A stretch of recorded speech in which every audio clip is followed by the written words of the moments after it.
This is episode 114 of The Place of Sound, and I'm your host, Charlie.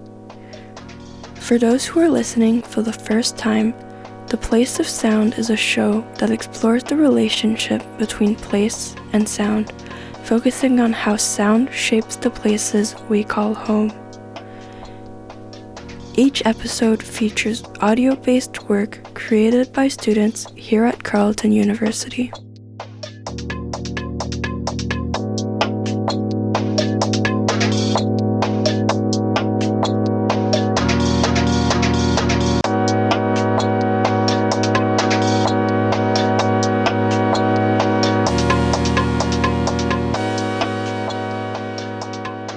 In today's episode, you'll be hearing interviews with Holland and Serp Rivlow, two volunteers at the Ottawa Trans Library.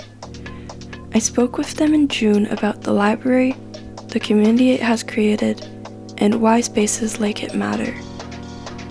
The Ottawa Trans Library was founded in May 2022 by Tara Sypniewski, a Carleton alum. The Faculty of Arts and Social Sciences recently spoke with her about the library in an interview available on their website. This episode also comes during Pride season here in Canada's capital. While Pride Month is generally celebrated in June, Ottawa's Capital Pride Festival takes place in August to commemorate the We Demand rally held in August 1971. Pride celebrations provide visibility for the LGBTQ community, creates opportunity for people to connect, and draw attention to ongoing discrimination and advocacy. This year's Capital Pride Festival begins on August 22nd and runs until August 30th. With that in mind, I wanted to take a closer look at one local space that exists for queer and trans people throughout the year, not just during Pride. So, let's get started.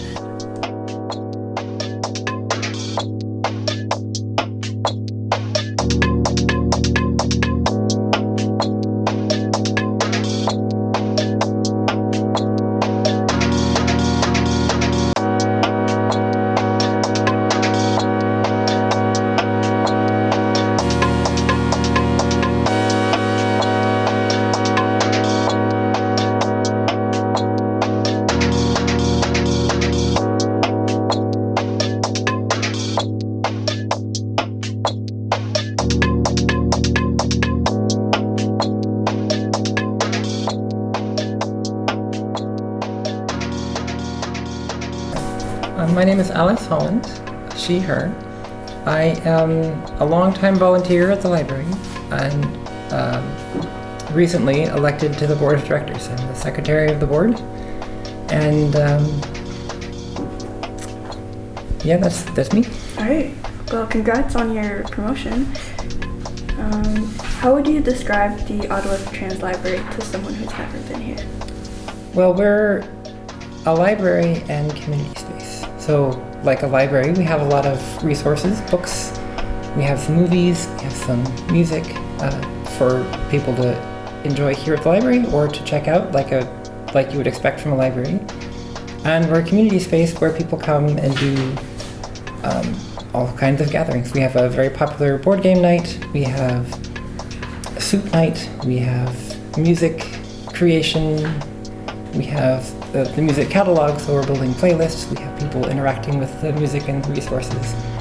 We have a zine creating workshop that we do once a month. There's quite a lot of activity here, and of course, the library itself.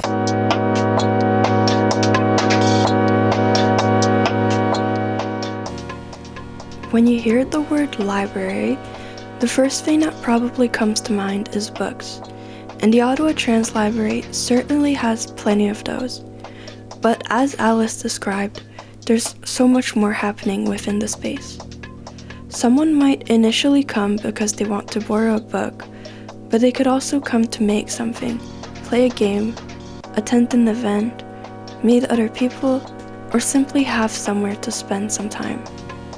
In that sense, The word library only describes part of what the Ottawa Trans Library provides. The collection is part of the space, but so are the activities and the people who gather there.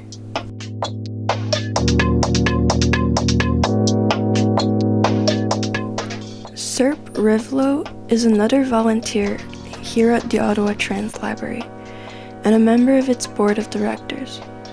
I asked them what being a volunteer actually involves. My name is Serp Rivlow, pronouns they, them, or it, depending on who's talking to me. My role here is as a volunteer. I volunteer here at the Ottawa Trans Library. I'm also on the board of directors now, and I've just recently become treasurer. As a volunteer, most of what I do involves just being on site and being present, so that if anyone wants to come in and get help or check out a book or return a book or participate in events, there's someone here and the door is open so they can do that. Sometimes I also do some cleaning, but not a lot. There are other volunteers who focus more on cleaning.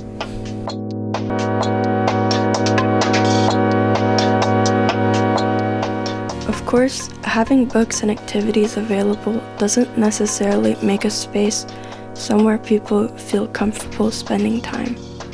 So I asked Alice what makes the Ottawa Trans Library feel welcoming or safe.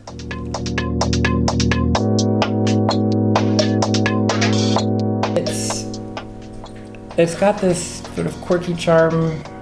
It's not like a polished space. There's no place where you are expected to buy something. You don't have to be a certain way to come in, and with all of the events going on, many people, their first interaction is they come to play a board game, or they come to create something, and then they see the rest of the things happening. It's the people, the community that makes it welcoming, I think. Well, depending on when they come, sometimes they notice the raucous activity going on. We've had book launches and so forth where it's quite impossible to see anything else. And then sometimes it's a quiet place to come in and just exist.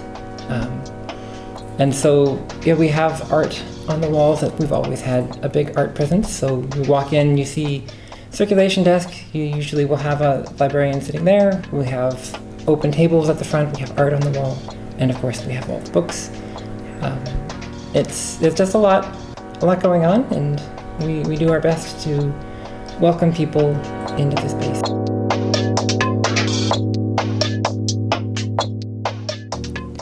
Serp also described the library as a welcoming space, but pointed out one particular part of it that they appreciate.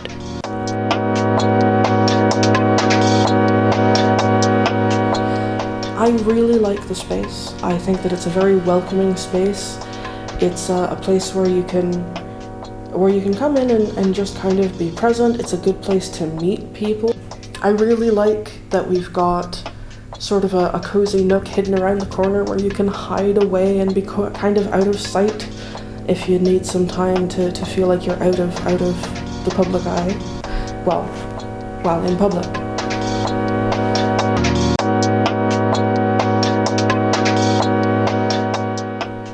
Both Alice and Serp describe welcoming in ways that go beyond simply saying that people are friendly. I think that's an interesting way to think about what a community space can do. It doesn't have to contain every possible activity or resource itself. Sometimes its role can simply be connecting people to one another.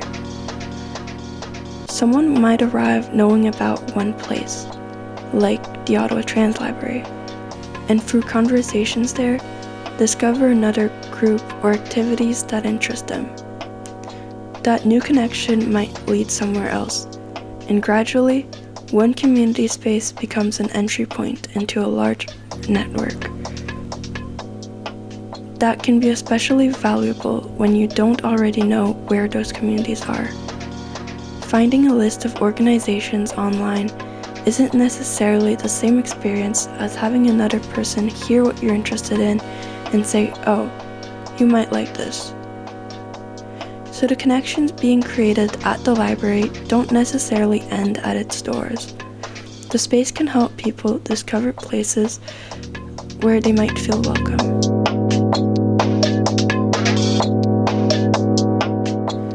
Alice's experience also gets at something broader about furred spaces. A furred space is somewhere outside of home and work or school where people can spend time, connect with others, and simply exist. Coffee shops are often used as an example, but as Alice will point out in the next clip, those spaces still usually come with an expectation that you buy something. That makes free community spaces especially important. They give people somewhere to go without needing to justify their presence through work, school, or spending money.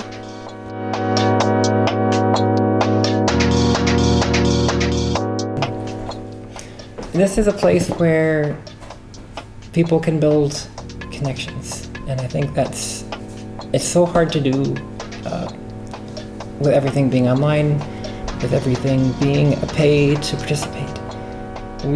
Our community is not really a very moneyed group of people. We don't have a lot of cash to drop on going somewhere and buying a bunch of stuff. So here, where you're not expected to buy anything, and in fact there's nothing to buy for a library. You can donate, we appreciate that, but there's no sales. It's just come and exist and learn and connect. Humans need connection. We can't just go to work and go home and exist in just that. We need a place to be with friends, to unwind, to be on our own. The Trans Library and the Public Library and other spaces like it are places where people can go and do that. And I think we definitely don't have enough of them, and especially ones that don't expect any kind of payment. It's a place to go. It's a place to build community. I moved here from the United States 7 years ago, I think. And I didn't know anyone, and the library wasn't open at the time, but when eventually it did open and I came here, this is where I met most of my good friends. I was able to build a community here.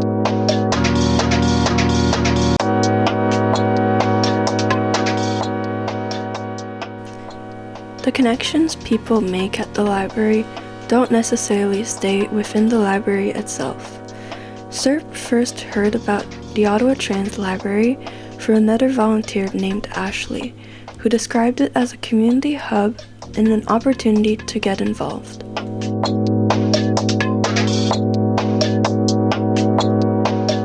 That was through Ashley.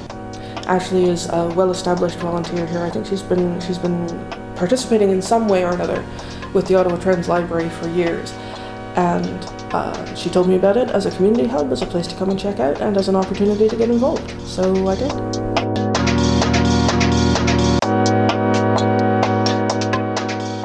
And once someone finds the library, it can also introduce them to other parts of Ottawa's queer community.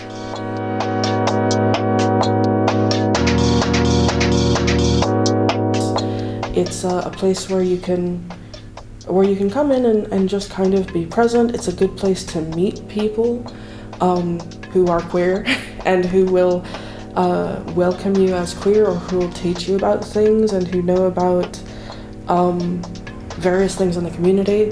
So if you hang out here and you talk about your interests, people will tell you all about other groups and other things that are going on in the city that might connect to your interests and be very queer friendly, whether that's a bar or a game night somewhere, or Queer Cadence, which is a choir that I've not checked out yet but I've recently been told about again.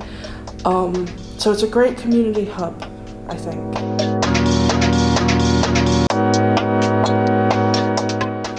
Those connections are especially important because the Ottawa Trans Library itself depends on its community to keep going.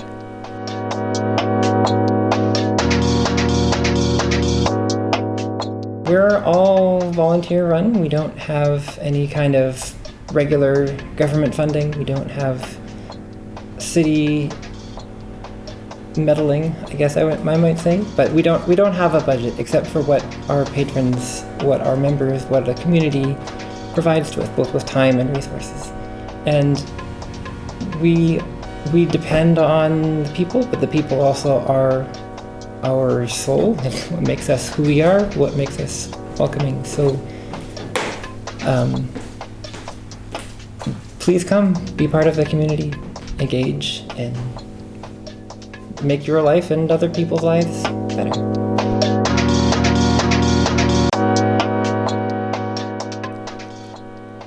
There's an interesting relationship there. The community sustains the library, but the library also gives that community somewhere to gather, meet people, and build connections.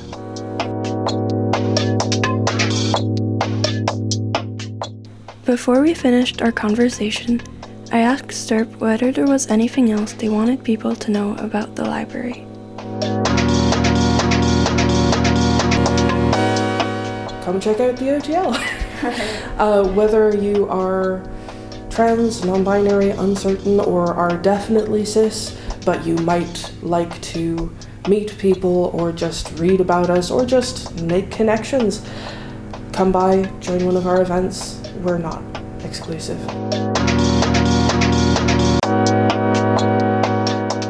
Since I spoke with Alice and Serp in June during Pride Month, I also asked Serp whether the library was doing anything specifically for Pride.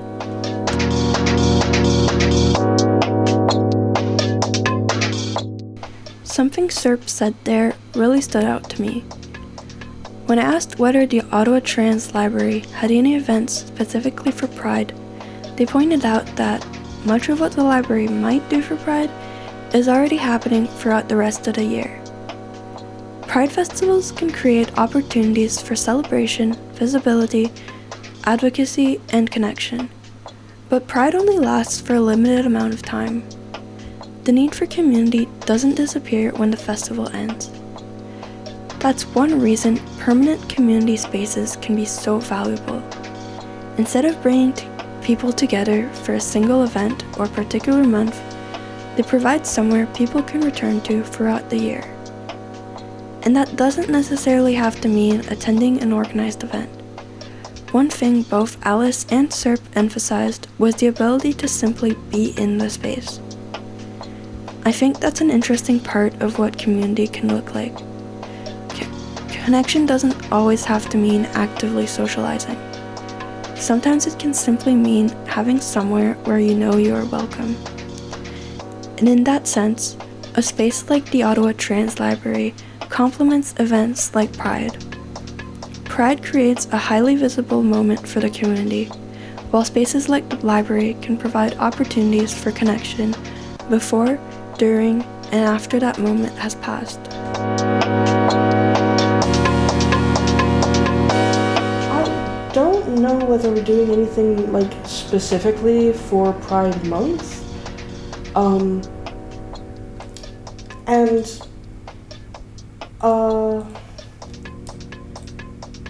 reflection, with a moment's reflection, I guess that kind of makes sense because we're just always doing it.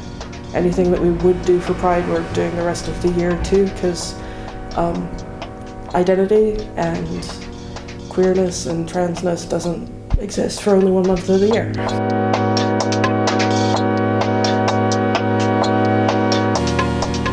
Before I wrap up this episode, I also wanted to talk a little bit about why I chose the Ottawa Trans Library as the focus of this episode. I don't remember exactly how I first discovered the library, but at some point I came across it online and started following it on social media. When I began thinking about what I wanted to feature on the show during Pride season, I knew that I wanted to highlight a queer space here in Ottawa. That was something I was particularly interested in exploring because I identify as queer myself. Pride is often associated with large celebrations, parades, festivals, and other public events, but I was also interested in looking at one of the physical spaces where queer community exists throughout the rest of the year. the Ottawa Trans Library seemed like a good opportunity to do that. Before recording these interviews, I had actually never visited the library myself. It's a little far from home for me, so my interviews with Alice and Serp were also my first opportunity to experience the space in person. The library was very quiet when I visited. There weren't any events happening that day, so my experience was quite different from some of the busier moments Alice described during our interview. There were no board game nights, book launches, or workshops happening while I was there. Instead, I got to experience the other side of the library that Alice and Serp talked about, somewhere where you can simply spend time and exist. And I enjoyed being there. I had originally chosen the Ottawa Trans Library because I wanted to highlight a queer space for Pride, but after visiting and speaking with Alice and Serp, I think I came away with a broader idea of what makes this space valuable. It isn't necessarily the individual books, events, artwork, or even the physical space itself. It's also having somewhere people know they can go, somewhere they can find others, find connections and resources, participate in something when they want to, or simply spend some quiet time around other people. I also discovered another connection that I hadn't known about when I chose the library for this episode. The Ottawa Trans Library was founded by Sypniewski, who is a Carleton alum. That wasn't part of the reason I originally decided to feature the library, but considering the Place of Sound features work created by students here at Carleton University, it was a nice coincidence to discover. Ultimately, I chose the Ottawa Trans Library because I wanted to highlight a local queer space during Pride season. But I think my conversations with the volunteers there also demonstrate why spaces like this matter outside of Pride. Community isn't something people only need during a particular festival or month. It's something that continues throughout the year.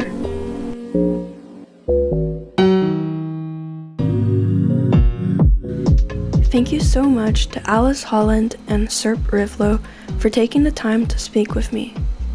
Throughout both interviews, one thing that stood out to me was the importance of having spaces where people can simply exist and find community. The Ottawa Trans Library is entirely volunteer-run, and while its collection focuses on books by trans authors, the space itself offers much more than books. It gives people a place to meet, spend time together, attend events, discover resources, and connect with others in the community. As Serp pointed out, that work also extends beyond Pride. Queer and trans people need community spaces throughout the entire year, and places like the Ottawa Trans Library provide that opportunity. If you'd like to learn more about the Ottawa Trans Library, you can find information about the library, its collection, and upcoming events on its website.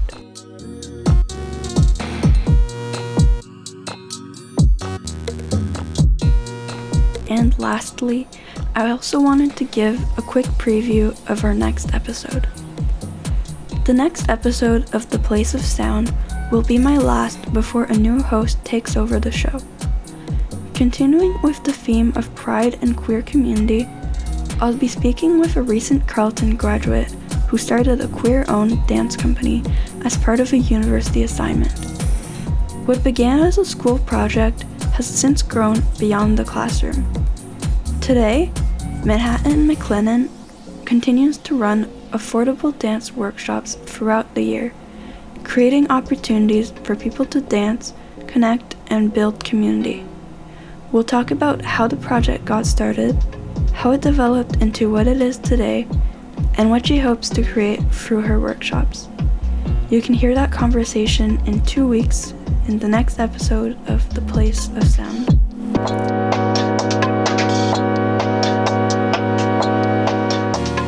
If you enjoyed this episode and want to hear more great content from students here at Carleton University, Make sure to subscribe to The Place of Sound wherever you get your podcasts.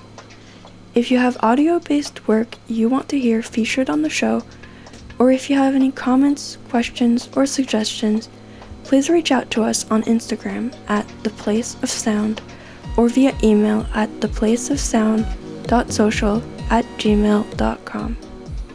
This has been The Place of Sound. Thank you for listening.